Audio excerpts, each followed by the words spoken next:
Alright, how's it going, guys?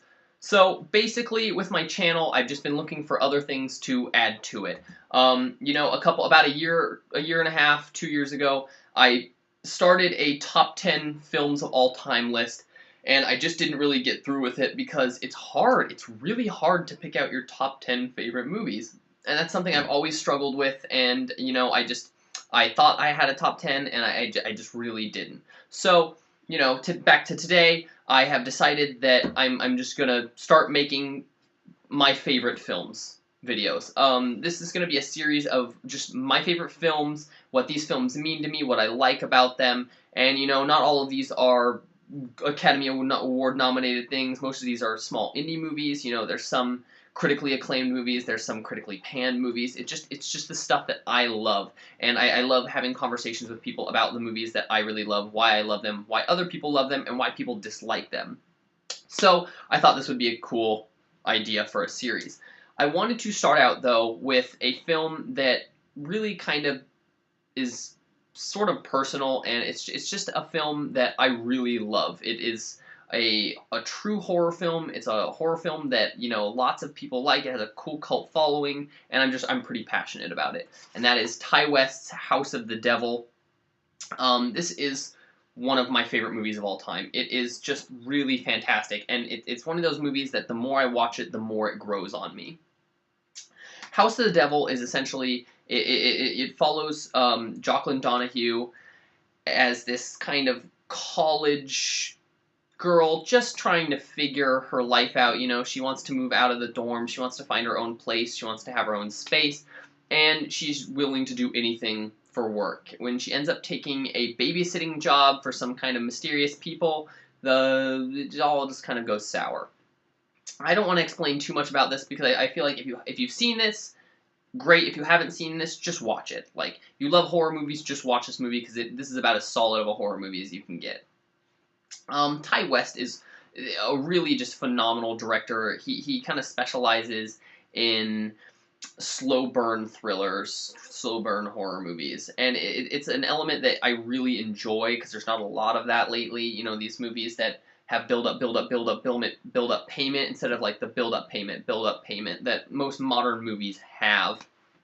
So he just crafts some like really suspenseful, tense scenes where, I mean, this movie is like, it's like 75% just creepy house noises and just tense building up and just unease, and that's what I love about it so much. He just really knows how to work a tense scene, just making it really suspenseful, and I really enjoy that. As for cinematography, this movie is absolutely beautifully shot. The camera glides and moves in just some really inventive, like, ways. It's just ways to get a lot in a scene without just cutting like a lot of modern movies do. It's just very methodical, and it feels very thought out. Like, there was a lot of previs, and there was just a lot of like creativity that went into this, just crafting a very suspenseful story, and it helps. The cutting does kind of trim down the suspense, and so this movie has a lot of long shots. It has a lot of that, and it has like this cool kind of 70s tone to it. There's a lot of zooms. There's a lot of things that, when Ty West shot this movie, he essentially said that, like, he didn't want to create a movie that takes place in the 80s. He wants to create a movie from the 80s, and I feel like they really did that. It is a movie that feels straight out of 1982. They shot it on 16mm film, so it has that really kind of grainy, choppy look, and it's just a really solid-looking movie. It feels period. I saw this a year ago at a festival in theaters, which was my first time seeing it in theaters. And it was a crazy experience. It was very scary. It's very, very scary in theaters. And I went with a couple friends of mine. And at the end, there was a Q&A with Ty West and some of the actors. And they all came out, and my friends were really blown away by the fact that these people were here, because they actually thought the movie was from the 80s. It was a double feature of House of the Devil and Texas Chainsaw Massacre. So that's a really great double feature if you ever get that. But yeah, they were really astonished because they thought the movie had come out of the 80s, and it was surprising that, no, it didn't. It came out in like 2009. The cast here is really fantastic. You know, you got Jocelyn Donahue, you got Tom Noonan, Greta Gerwig, AJ Bowen. Just there's just a lot of like heavy hitter indie kind of actors here that just they really sell all of the roles in this movie. It's phenomenally acted, phenomenally directed, and it's just really scary. It's really scary and really creepy in a way that most movies nowadays aren't. It's very slow and suspenseful.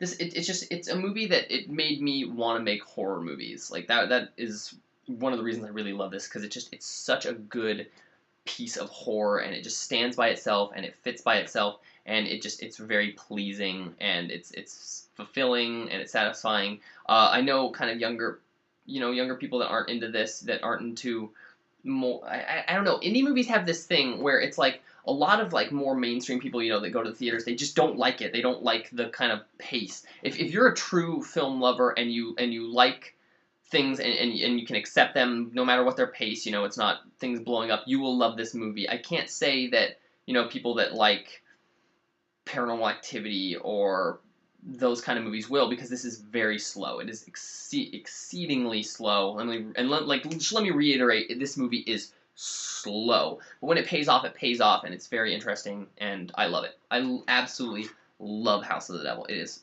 just great. One final thing is the soundtrack. I picked up the vinyl by Death Waltz Records, and it is really great soundtrack. It's done by Jeff Grace, who did music for The Innkeepers and Cold in July and Meek's Cut Off, I think that's what it's called. And just he's been doing a lot, and he's really fantastic. It's a chilling score that you just listen to it on your own, and it'll give you fucking goosebumps. I'm pretty sure they might actually still have these, so you can check out like Mondo Tees or DeathWaltzRecords.com to find this. But it's cool, and it has like really great artwork. The artwork is done by the poster artist, the Dude Designs, Tom Hodge, who did the posters for my film Pine Springs, which is in limbo right now, so don't ask about that. But you can check out his work at the Dude Designs. You can actually see the posters for my movie there too. Yeah, it's fantastic. So definitely House of the Devil vinyl. It's great if you like this movie. This is on Netflix. You can buy the Blu-ray. You can rent it. I would definitely advise you to just watch it, especially if you love horror movies. It is one of my favorite films of all time. So, with that, thanks for watching, guys. You can like this video and comment on it. I really want to know what your guys' opinions are of House of the Devil, what kind of horror movies you like, and it does me good. I like talking to you guys. So, yeah, do that. Subscribe. I'm trying to get some more subscribers and trying to bulk up my channel a little bit. So, as always, guys, thanks for watching, and I'll see you later.